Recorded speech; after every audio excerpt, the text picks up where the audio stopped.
Hello friends, જય શ્રી કૃષ્ણ. કેમ છો તમે બધા? મજામાં? આશા રાખું છું કે તમે બધા મજામાં હશો.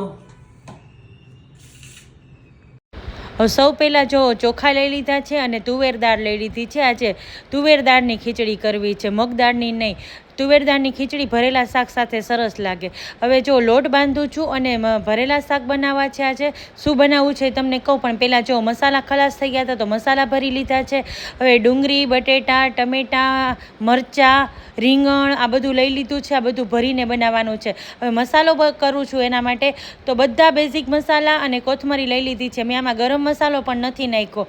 હવે નાખી દીધું છે આદું, અને આમાં આદુ મરચાંની પેસ્ટ નથી કરવાની, પણ આ રીતે આદુ મરચાં નાખીએ ને તો ભરેલા શાક સરસ લાગે. એટલે ઝીણી એવી કટકી કરી લીધી છે. મરચાંની ખટાશ ગળાશ નાખી દીધા છે. અડધી જ ચમચી મેં ખાંડ નાખી છે. હવે મસાલો મિક્સ થઈ ગયો છે ને બધા જો વારાફરતી આપણે ભરવા માટે આપણે છે શાક રેડી કરી લઈ. તો બટેટા છોલી લીધા, ડુંગળી અને આ રીંગણ લઈ લીધા છે. અને રીંગણમાં છે ને ડીટીયું નથી કાઢવાનું, આપણે આ ડીટીયા સહિત રીંગણનું ભરેલું શાક સરસ લાગે.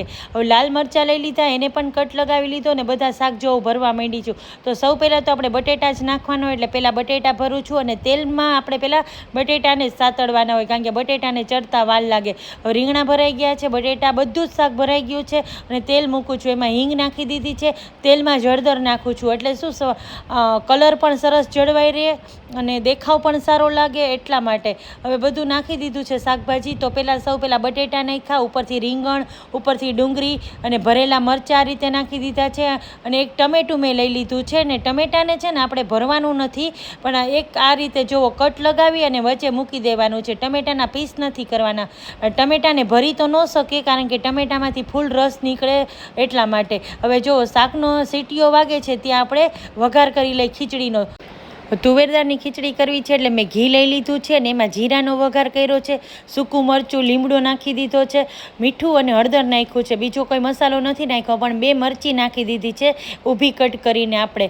હવે અહીંયા વઘારું છું સંભારો કાકડી મરચાંનો કરવો છે. અને સંભારાની તો રેસીપી મેં બહુ વાર આપી. તો વચ્ચે એક વાત કરી લઉં કે મને એક કોમેન્ટ હતી કે તમે જ્યારે કઠોળનું શાક કરો ને ત્યારે છાશ ન પીવાય. પણ જો સાચું કહું, અમારા ઘરે 12 માસ છાશ જોઈએ છે. શિયાળો હોય તો પણ અમે છાશ પીએ છીએ, ચોમાસું હોય તો પણ પીએ છીએ. હવે ચાલો થાળી પીરસી લઈએ. તો થાળીમાં મસ્ત મજાનું આપણું બધું મિક્સ ભરેલું શાક છે, ગરમા ગરમ ફુલકા રોટલી છે, સરસ તુવેર દાળની ખીચડી છે, સાથે કાકડી મરચાંનો સંભારો અને 2 જાતની હળદર, લીંબુ મીઠાવાળી, ગોળ લઈ લીધો છે. શિયાળો હવે આવ્યો એટલા માટે થોડો ગોળ ખાઈએ. અને આપણા બધાની પ્યારી છાશ તો ખરી જ.